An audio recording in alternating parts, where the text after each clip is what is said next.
Hi everyone, and welcome back to another episode of Irish Health Hour Chats. Today I'm talking to Raymond Poole. Raymond is an author. He's a lot more than an author, and he's a consultant, he's a PM, a CEO of the PM Summit, Project Manager Summit. We have a great conversation ahead of us today, and I am not going to even introduce Raymond because I don't want to do him any disjustice. He is going to tell you himself about his journey, and I'd love to start off actually with asking you, Raymond, first of all, welcome. Thanks very much. Your book is called Smashing the Prostate Cancer Walnut. Yeah. But I want to go back, and I'd love to, if you just talked to us a little bit about your life before cancer.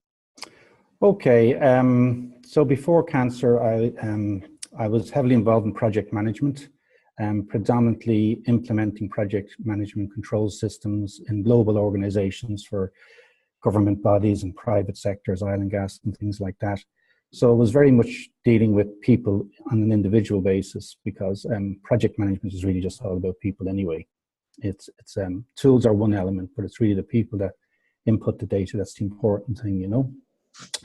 And probably I started off in 1980 as in a civil engineering office, worked my way up through the drawing office, went to school at night, educated myself at night,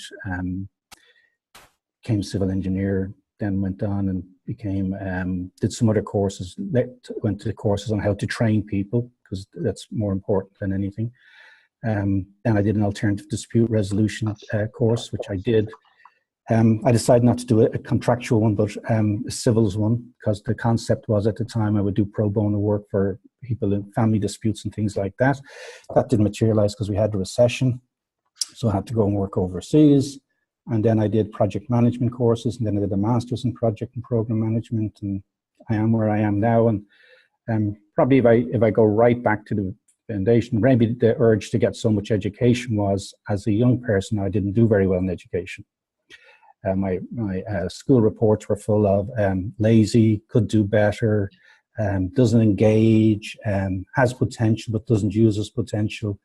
And I suppose the sad thing was the educational system back then, I left school in 1980, never looked inside and looked in the mirror and thought, well, maybe it's the way we're teaching, Raymond, that's the issue. Well, isn't that a huge fact? Sorry for interrupting you. I mean, that in itself is like such a huge story. And I know I talked to you briefly before we had this, like there are so many stories, inside stories that I could go in with you. But even that very fact that there you were as a person, you know, and like you as a person have done so much, but that look at how, as you say, the education system was, and how sometimes we can be, I suppose, fast to label. What do you think of the labels that are put on children?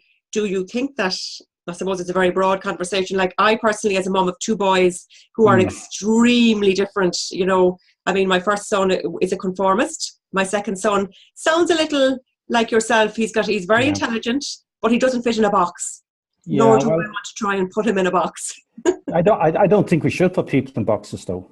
I think that's the issue. You know, there's that saying, what is it? You can't fit a square peg into a round hole, but you can, provided the diameter is wide enough, the square peg will fit in. Oh, wow, I love that. It's totally disingenuous to everyone else that's out there that's different. And actually, we're all different. Yeah. You know, I look at my grandchildren now. I've got two 5-year-old grandchildren. I've got a 9-year-old and 11-year-old. And when I look at them, they're so full of life and they're so full of creativity. But it's almost like our education and schooling system drains that out of them to conform to what they perceive to be the way they should, and to do things like, I mean, for me, homework is nonsensical. Because what children need to learn more than anything is engagement in life and learning from nature. So if they didn't have homework and just engaged with one another, not on a computer or an iPad, but actually engaged with one another, I think that would be better. And I think bracket labeling, I mean, I hate this whole millennial thing. I absolutely detest it. Interesting, okay.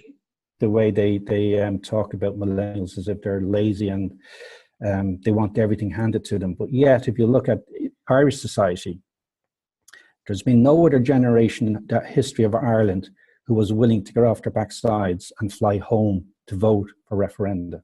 And they were mainly millennials that did that.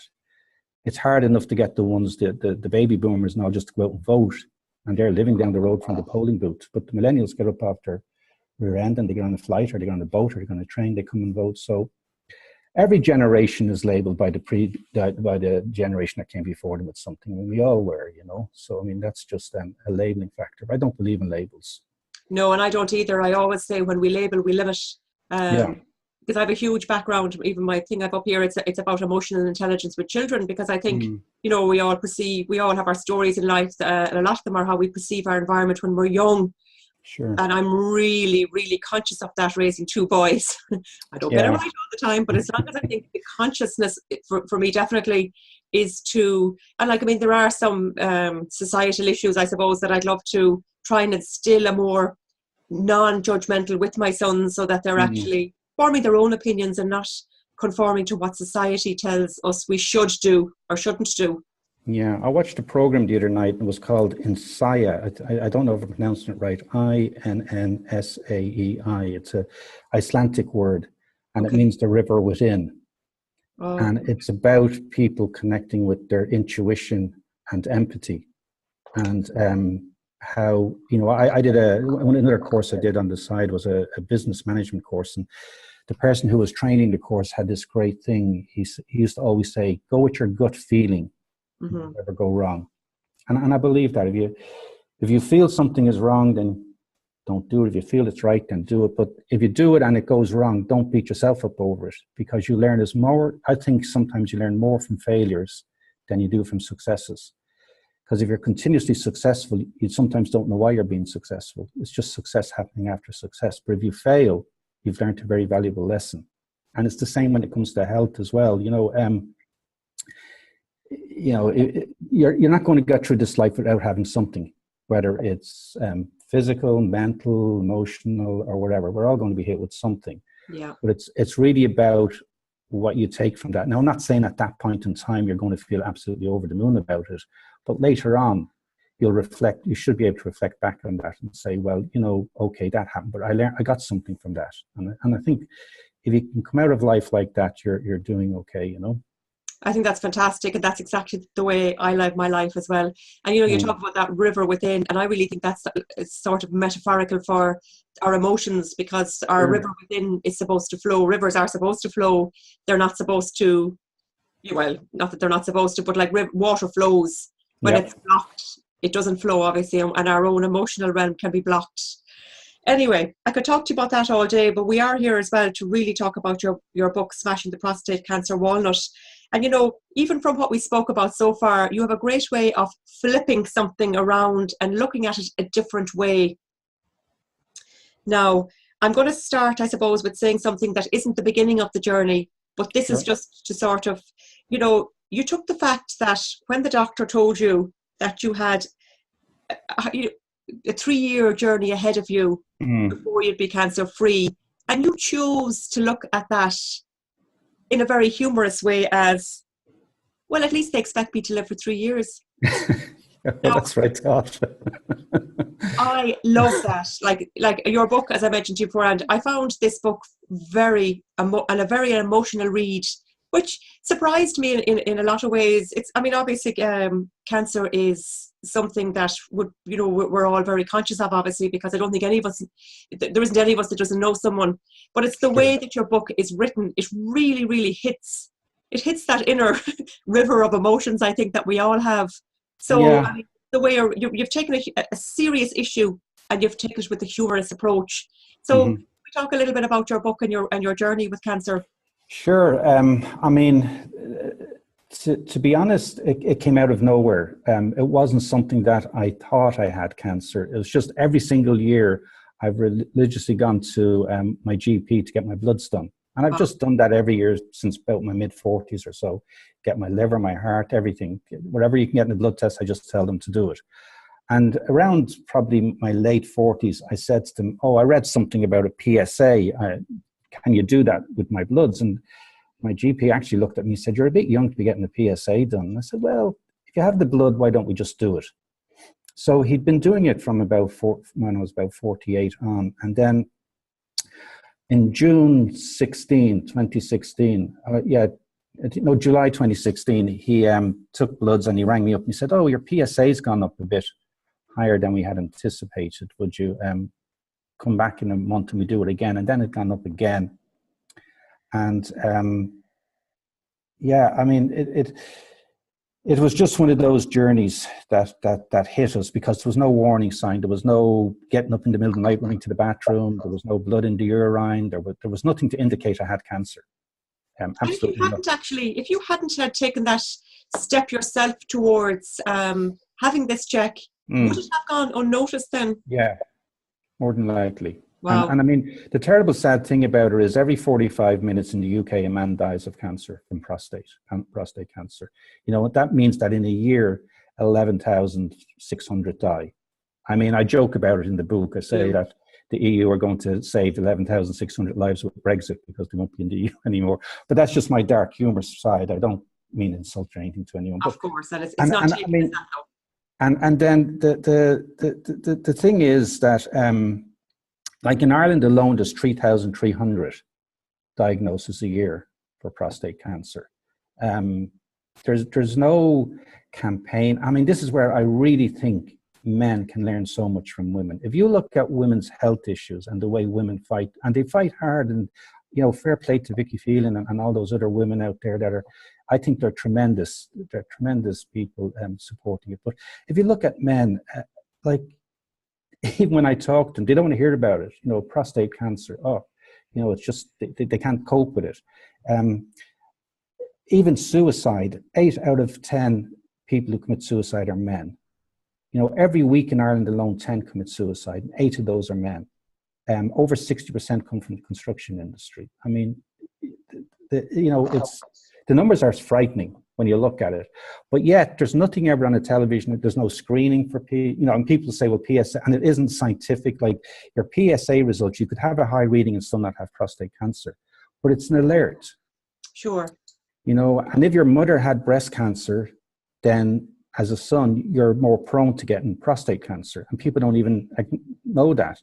Mm-hmm. I mean, the radiologist I went to, when I Googled her to see, because my urologist had said, I'm going to send you to this lady. Predominantly, she's world famous for her research into breast cancer. And it's because it's the same gene, or close to, the gene is quite similar, you know?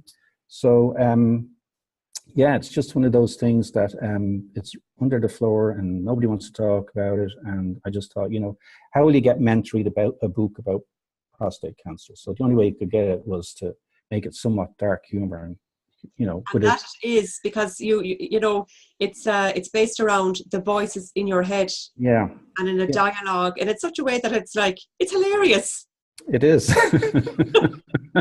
It's hilarious, as you say, but it's that also, like, it's the underlying, obviously, the underlying issue. But do we need another, like, would a man read a factual book? And if I read a factual book, it wouldn't have hit the emotions it hit in me. Yeah, I mean, the way it was. Yeah, and the way I wrote it, I remember the first one I wrote, I think it was the 11th of August. I'd just been diagnosed that Friday, and it was funny. Well, I find it funny anyway, because every time I'd meet my consultant, I'd look at him and I'd say, "But sure, we don't have to worry about it. It's not terminal." And he would just look and smile at me, because obviously he couldn't say no because he didn't know how severe it was. But they were concerned because my PSA should have been 3.5, and at that stage it was 19.7. Oh my goodness. And they thought it, you know, at that stage they didn't know what was going to happen to me. But ignorance is bliss. I wasn't even aware of that. So and I made a deliberate, conscious decision not to Google prostate cancer, because the way I looked at it was, here am I paying these consultants who have spent years in medical college to get to where they are. So why would I Google? Well, that was a brave decision, because I think, I mean, most of us just Google everything, don't we? Yeah, I think so. And I just went with that. And then the book came out of, I sat down on the 11th of August that year, and I actually had voices in my head. Like, I'm one of these people that when they go to bed at night and I'm looking at the ceiling, there's voices talking to me, you know, maybe I should be locked up. But anyway, these two guys started, and I was just my inner being, my inner self, questioning things and asking questions. And yeah, so I mean, it came out of there. Somehow they ended up with two flat Dublin accents.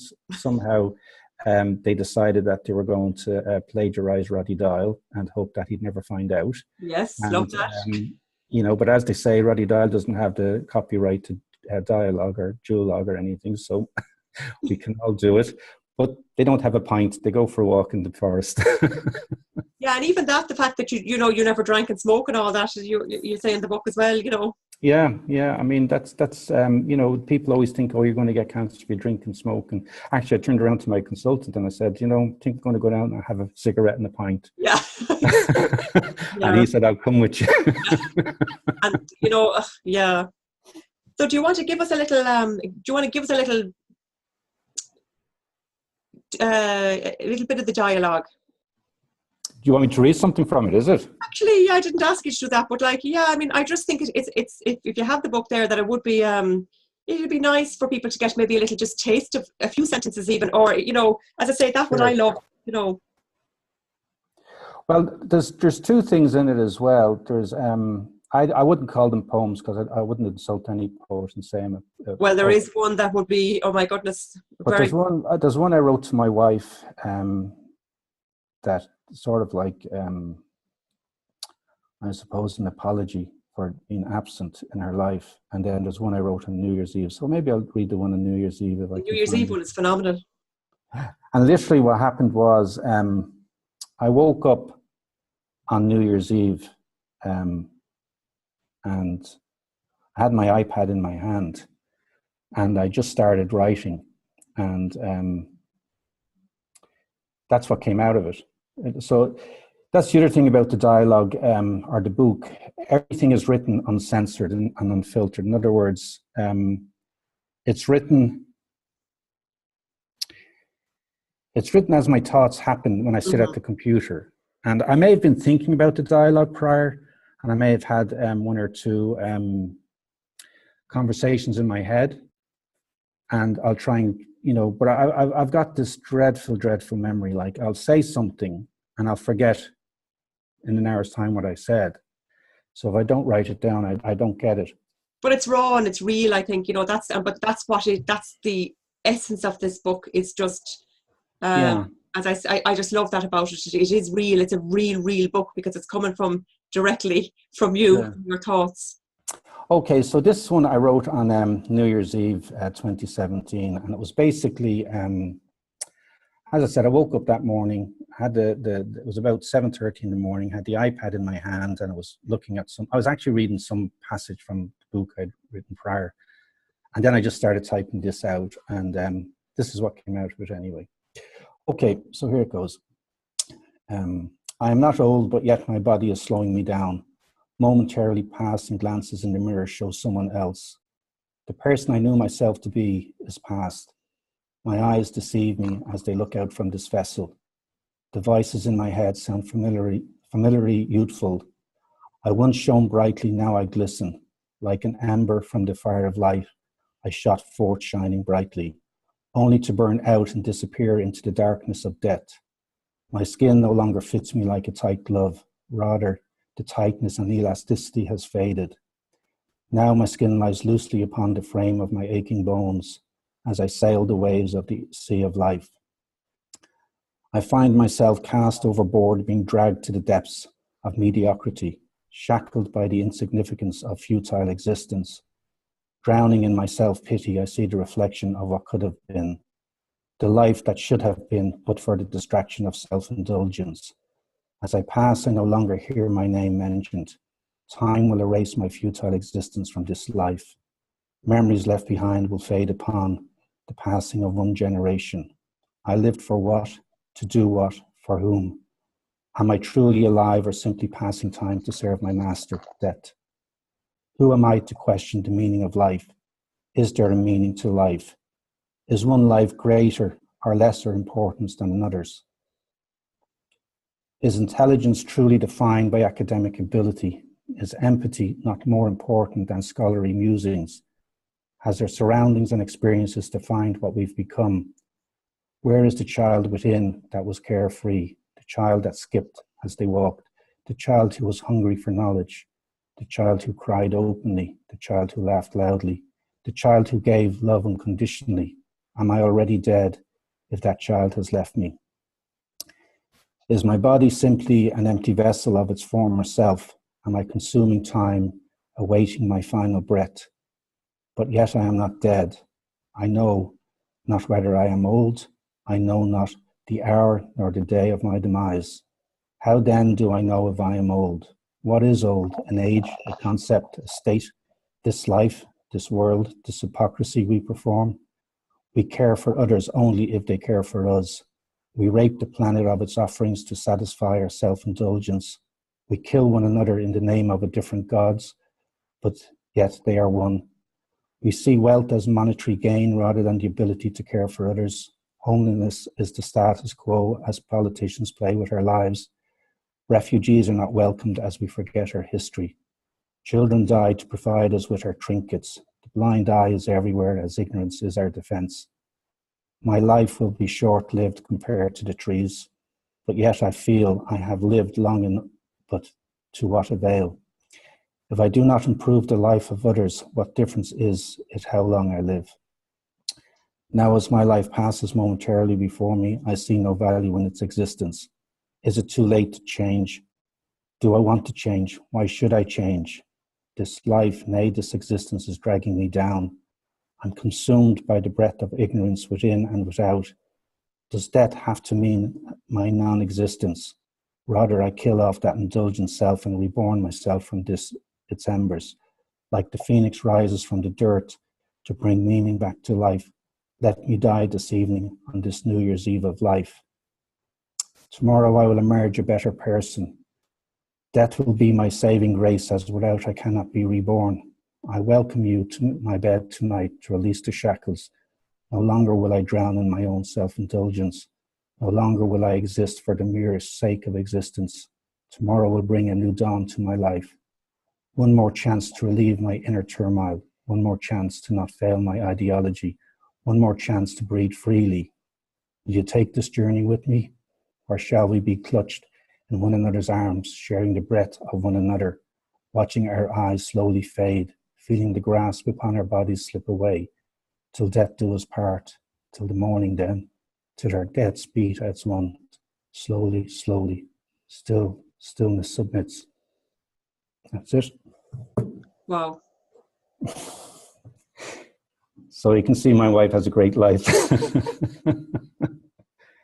It's hard to know what to say. I mean, it's, you know, but one thing I do find from that is, you know, I think this you're just such a wonderful advocate for men's health, because from that people realize, okay, whilst you're doing this wonderful thing you're writing about the nitty-gritty horrible parts of the operation and the aftermath, but you're also, I think, but what I'm taking out of it is that you're also telling people it's okay not to be okay all the time, you know. Almost definitely, yeah. And that's, I just think that's a huge, even from those words that you spoke.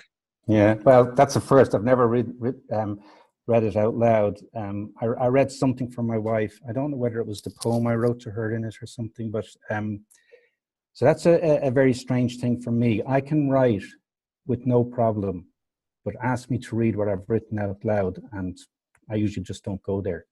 So it's like hearing my own voice saying it. I don't mind reading it to myself in my head, but I've actually never read the book out loud. And it's just something, you know.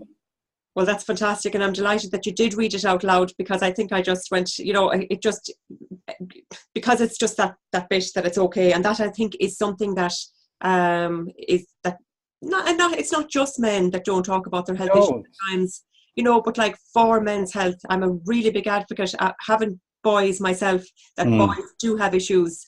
You know, my first book I wrote myself, it's the protagonist is a boy, Lorcan, and it's about his journey, because, you know, and now my second book is a girl, because, you know, we're all, but like you said yourself, we're all so different, we're all so unique, but boys do have issues too. And I'm a huge advocate for men's health, boys' health, and that's why I think I went the other side of it with children's health. Yeah, you know? and I mean, I think it's we all know that slogan, it's okay not to be okay. And I've spoken, I spoke to the Movember movement about this, and I actually spoke at Engineers Ireland, had a project management society annual event, and they asked me to speak at it. I spoke about, It's the People Stupid was the name of my title, because their concept was all about technology and the advancement in the industry and everything. And I actually wanted to take them right back and realize, I don't care what the technology is. I mean, and I'm not going off track here, but we're so full of data and analyzing data, but what does the data really tell us? So we can see it in the fancy graph now that we couldn't see it before. So it looks 4D and we can rotate it on the screen. Data is data. Look, and the data is only as good as the people who input the data. And the people who are inputting the data, if they don't know what data they're inputting, then it's no good to them. But my argument was that in that environment, and it doesn't, I don't care what business it is, I really don't care. But when you come into work every day, I have this philosophy, and I said to one of my employees many years ago, we were talking about something, and I said, well, look, it's quite simple. If I run a company and I have 5 people working for me, there's 25 people in my company. And he said, I don't understand, what are you saying? I said, well, every day of the week, each individual has 5 personalities for each day of the week. And I never know who's going to walk in each day, because one of your personalities will walk in, but I don't know which one it is till you come into the office. Now, everybody has something going in their life every day of the week, whether it's, I mean, it's just, that's life. When my children were young, I used to play a game with them when we would go out to a restaurant, and I would say, if we get a waitress or a waiter that is, a bit grumpy or anything, the competition was who's the person that could make that person smile first. Love it.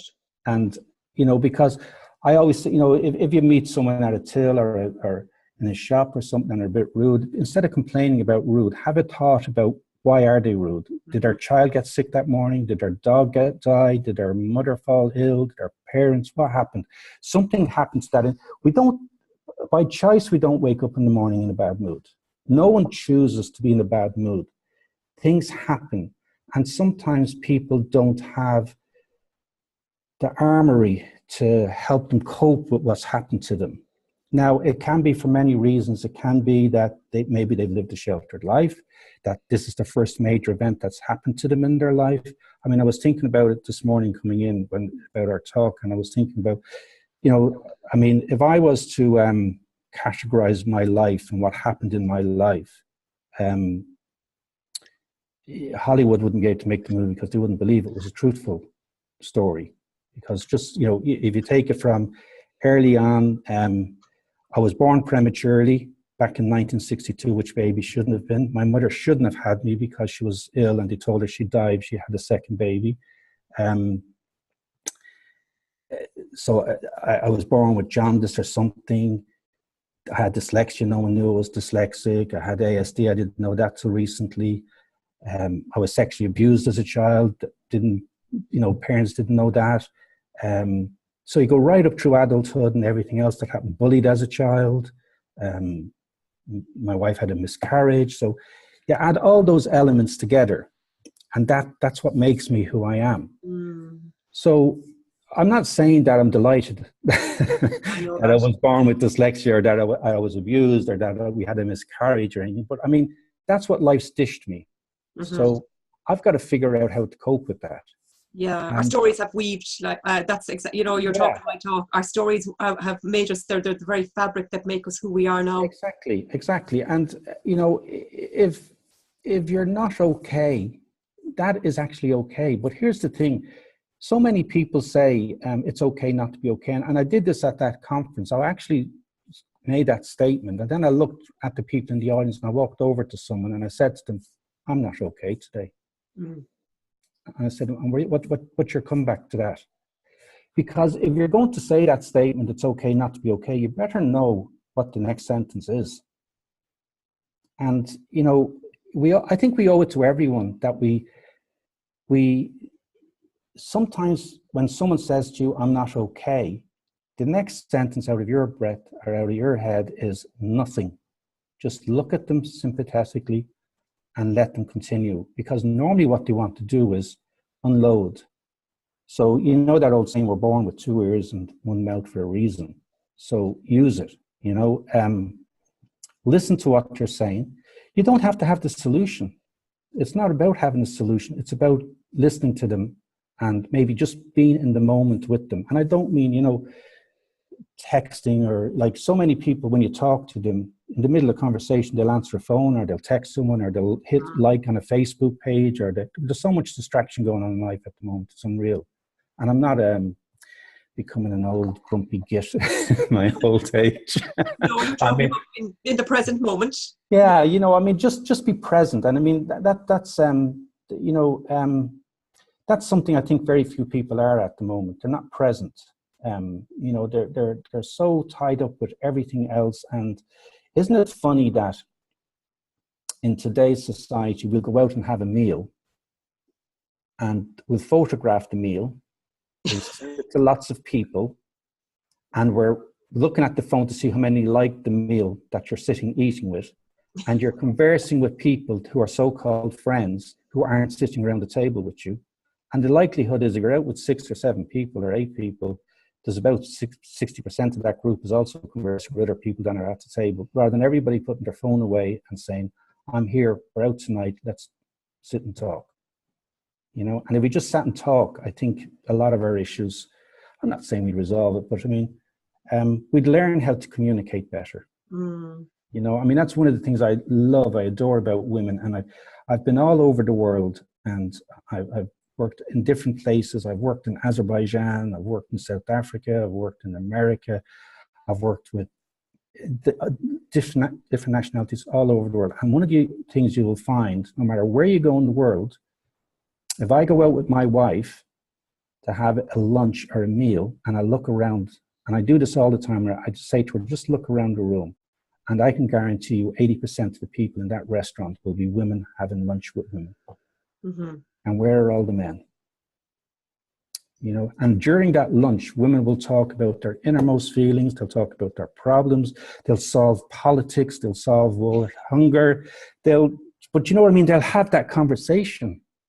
And what are the men doing? Down the pub having a pint, and they're talking about anything other than what's really going on in their world and their life at that point in time, because that's too touchy-feely for them, you know? So Raymond, how do you, like, I presume that's obviously one of the, well, it is obviously, like, that's the one of the things about the book that you want to get across there is, it's about awareness for men. Yeah, it's about awareness for men, and although it's, you know, I do, you know, it is orientated to men, but I do hope that as many women, if not more, will read it, for the simple reason, you know, cancer is cancer. I don't care, not that I don't care, but I don't care if it's prostate cancer, cervical cancer, breast cancer, colon cancer. It's cancer, and I think it's one of the most frightening words in the dictionary, and you know, if you break the word down, I broke it down to can certainly, you know, so forget about that, you know, it's something, you know, we can certainly survive this, we can certainly beat this, you know, we can certainly overcome this. And it's a frightening word when you hear it.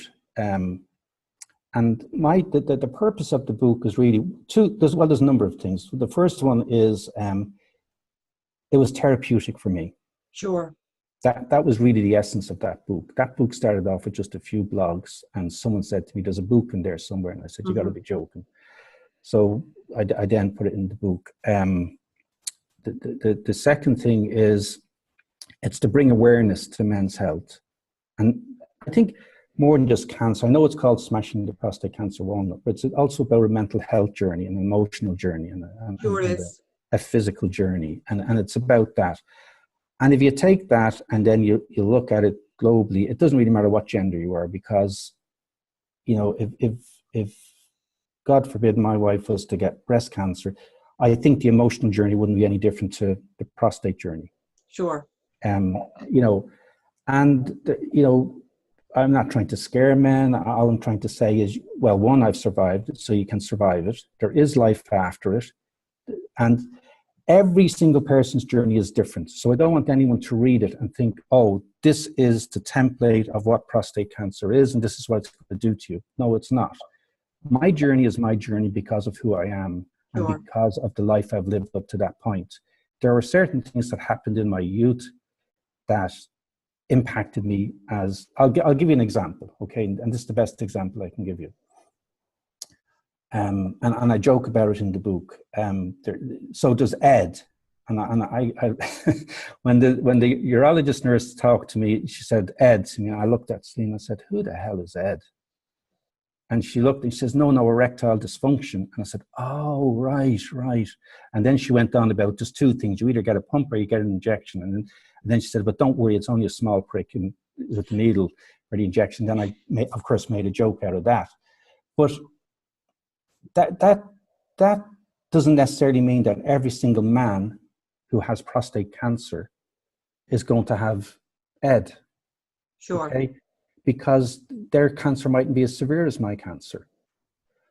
But having that journey, and a woman who has cervical cancer or something, there's a similarity in that journey because it impacts that relationship with your partner, whether you're in a heterosexual or a same-sex partnership. It's going to impact it. It's irrelevant what your relationship is, who your partner is, okay? Because suddenly you've got to redefine your relationship. So if your relationship is purely based on sexual attraction and a sexual relationship, well, there's a strong challenge coming down the road for you. And if you think as a man that element defines who you are, okay, there's a big journey coming down the road for you. If you think that being able to stand at the urinal and hold your hands up in the air and still be able to go to the toilet, hey, think again. You know, and I don't know what I said in the book, but one of the things I found was that, and it's amazing what illnesses does to you. I suddenly discovered males' toilets are totally inappropriate. Okay. Right?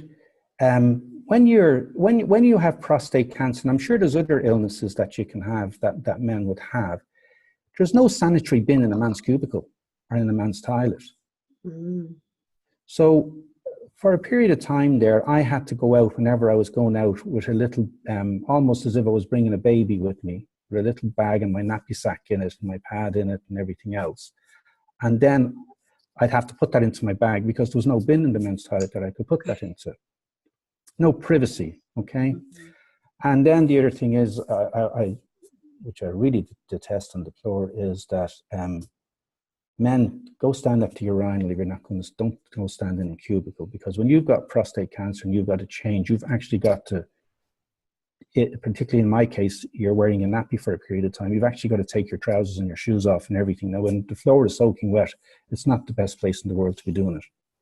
So, to any mother out, like to be able to out there who has children, I would say, you know, please start the generation now growing up that they respect the cubicle that they're in, and that there's someone that may have to go into that cubicle that actually has to undress to get themselves, when they go to the toilet, put on something new to be able to walk out. And, you know, I mean, I had to walk out at meetings. I had to go into cubicles because they talk about leakage. I had a blinking tsunami. There was no leakage. It was just floodgates opened. And that happened for, I mean, where am I? I'm 12 months now. No, I'm 13 months down the road. I'm not fully fixed, but I'm close to it. I have a scale rule, these pads that they give you. And there's the other thing. The men's pads are stored in the women's section in the supermarkets. So if you want to go as a man to get your Tenna pad or whatever label it is for your incontinence, you've actually got to go down to the women's section. Gosh. Where the pads are stored. You're really bringing up some issues for men. That isn't that just to be, you're paving a way, a story that is, and bringing up some issues that are fair play to you for having the bravery to talk about it, is all I'd say. Well done. Yeah, well, I remember when Stephen Fry came out about having his prostate cancer, and I watched the video that he did, and I went away thinking, fair play to Stephen for doing the video, but you actually made in the video sound as if, you know, this is fine. Because he was early in the days and I could understand, but I mean, there's the intimacy of what goes on when you get this. one of the few pleasures you can't take away is that I still get into bed at night and I can cuddle my wife.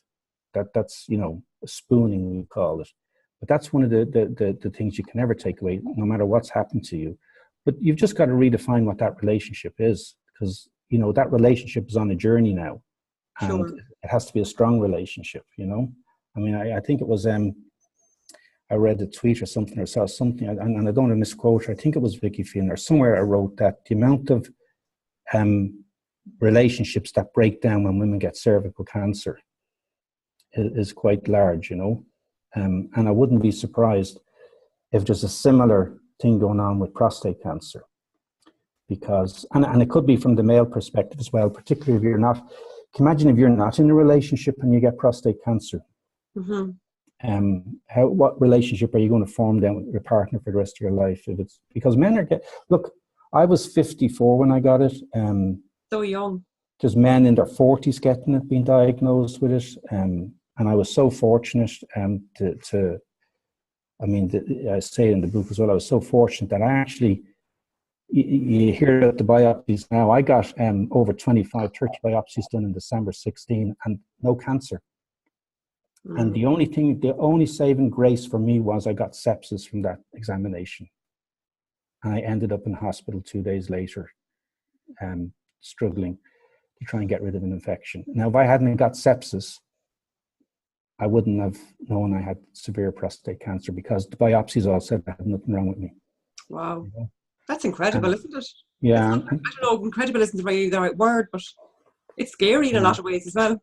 It is, and at the time we were a bit upset and I that I got sepsis, and then after we thought about it, we thought, weren't we so lucky I got sepsis? Yeah, absolutely. And it's like you said earlier, I never drank or smoked, and then I just say to my wife, aren't we so lucky I never did? Probably be dead if I had. So yeah, it's the way you look at the situation that you've got to take it on board, Oh, I could talk to you forever about your story, because it's just so wonderful. I definitely will share this far and wide, because it's a conversation with so many nuggets. Mm-hmm. Can you hold up your book there, if you have it there in front of you? And we want to let people know, obviously, where they can get it. And also, you're also involved with UNICEF in the book. Do you want to let us know a little bit about that? Yeah, so the thing with UNICEF is, where the whole UNICEF thing came from was, I run an annual event called the Project Management Summit. And what I did one year was, I'd been reading about the refugee crisis with Syria and these children being washed up on the beaches and everything. And it really impacted me. And I was very fortunate at the time, because I was working overseas and I was earning a good salary in that, and the company was doing well. And I said, okay, well, there's no point. We should be giving money to them instead of giving an salary increase to ourselves. So I got involved with UNICEF then. And then from that, I've maintained that relationship with them. So in one of those moments of madness, or whatever you want to call it, I did an interview with Peter Powers, the executive director of UNICEF Ireland, on crisis management in the project management world. In other words, a lot of what UNICEF do, a lot of what everybody does is a project. And I spoke to him about it. And then at the interview, I said, look, I'm going to try and raise 100,000 for UNICEF in my lifetime, not knowing whether at that stage that my life could be cut short. So anyway, we've gotten to nearly, I think we're up around 26,000 or something at this point in time of that 100,000. And we've got some stuff we're going to do next year. And I just did a photo shoot. So anyway, cut a long story short, that's why the book, people often say to me, why are you not asking people to donate to a cancer or Movember movement or something? And I've done an interview with Movember, and here's the reason. Okay, when I got cancer, one of the first words out of my mouth to my wife when I came home was, well, at least I'm 54. And the next word out of her mouth was, don't you dare say the next sentence, because I was going to say, I've lived till I was 54. And that's the way I looked at it, because in my life there are children who are 4 years of age dying, and I've had 50 years more than they have. So the other thing I thought of, how fortunate was I to get cancer in a first world country? We can complain about our health service and everything else, but here was I, been looked after and been treated. Now you take a child that's living in Syria, that's been bombed, or in Yemen, that's in the middle of a famine almost, or anywhere in the world, and they don't have that access. So I would like children, the two voices in my head, the way they put it, is they want every boy to grow up to be old enough to maybe get prostate cancer, because that's how corrupt and cruel they are. But the concept behind that is, what I'm really trying to say is, I want every child to live into late adulthood. I don't want any child ever dying because of hunger, because of shelter, because of malnutrition, because of anything. No child in the world ever deserves to basic needs that we take for granted, as you say. Yeah, so that's why, even though the book is based on cancer and mental health and everything, any money that we get raised from, and I've set myself a huge target of 10,000 to donate all that. There's a Just Giving page on the website, and all the money goes straight over to UNICEF. So I don't know if you see, I've only got it on my phone because it's just an ebook, but that's the cover to it. And look, the wonderful thing about it is, I wrote it.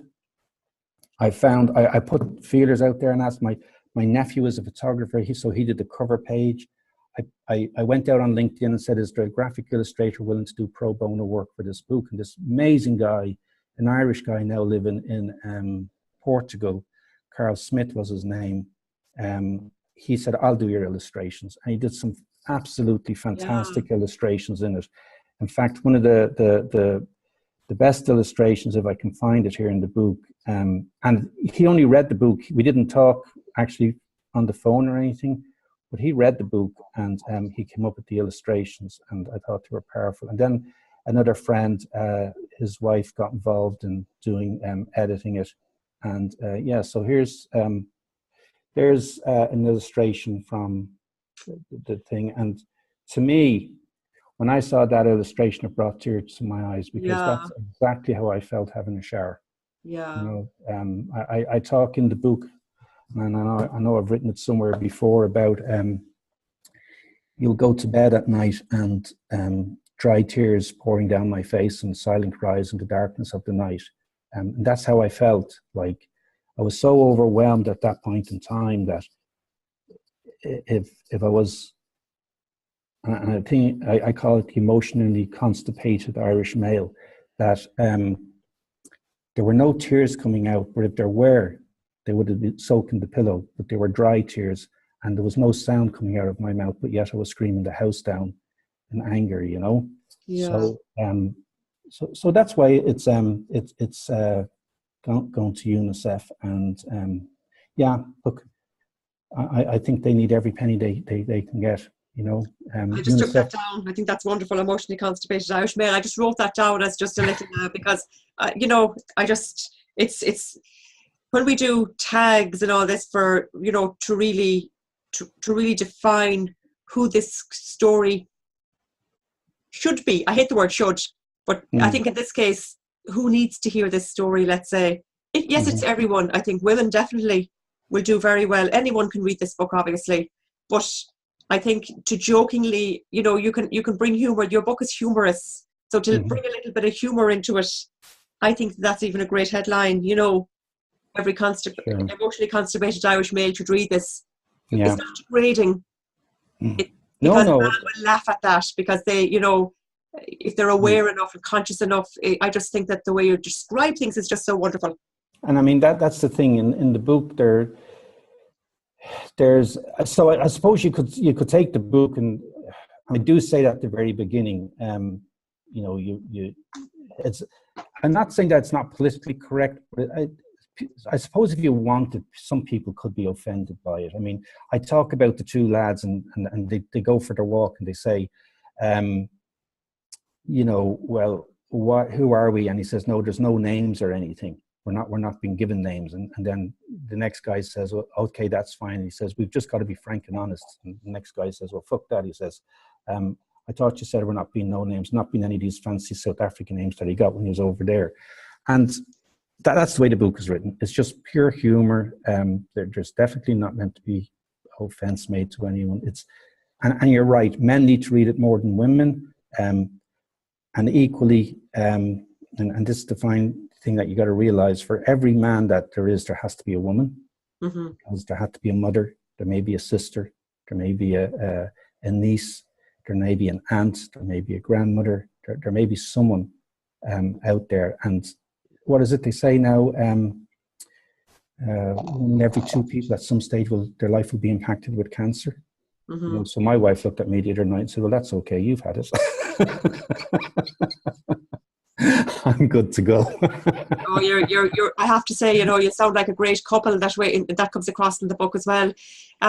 What also I wanted to say there was, it's just left my head there now. Your book isn't written to offend anyone.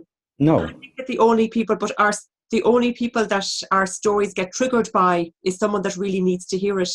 Yeah. So, I mean, I would never worry about that anymore, for even like I do podcasts and that. And sometimes I used to worry about offending, but like coming from a place of not offending, we have to realize that people get triggered because it's their story that's being triggered. Mm-hmm. It's not our words as such. It's like your book triggered me emotionally.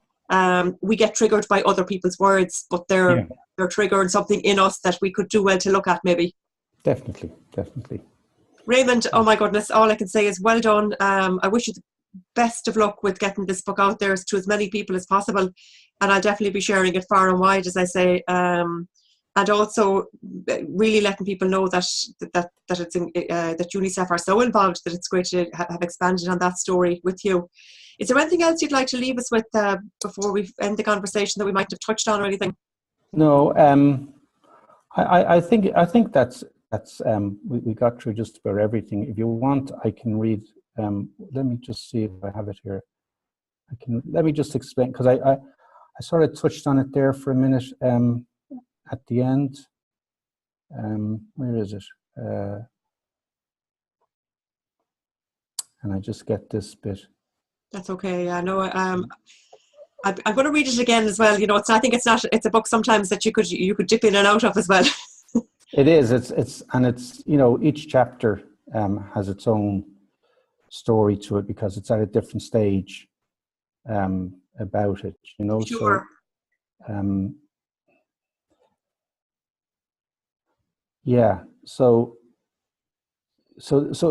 there's a bit at the end, and just to explain how it can impact on your relationship with your partner. Okay. So as I said, I've never read any of these out loud, but let's just go with it anyway. I'll probably break down at the end. No, fair play to you. It's great. It's something I wrote to my wife. Her birthday's the end of July, and I wrote this in June. And she was sitting. We were having a fantastic summer this year, obviously, and she was sitting, and she was there, and we talked about it, because like, where does we're on this journey where a relationship, we're still fine, we're strong, there's nothing wrong with our relationship or anything, but the intimacy part of it is, and I think it's more in the mind than the physical. I need to break down that barrier. But look, she's a great, only for her, I don't know where I'd be anyway. But anyway, this is dedicated to her, and it's called The Absent Lover. Okay, so here it goes. I am not present, but yet I am, I am not present, but yet I am absent. My physical being lies here, but my inner soul has vacated this emotionally constipated vessel. I long to hold you close, but now find I have built an invisible barrier. The barbed wire of my own deprived emotions is preventing the tender touch, the closeness, the emotional warmness and tenderness of your caress. I crawl into bed at night contemplating my existence, my journey, and feel void of all emotion, overwhelmed by the never-ending noise within, the voice, the images, the silent screams. What lies ahead of it for us? Where do we go now? How do we reignite that special love we have for each other?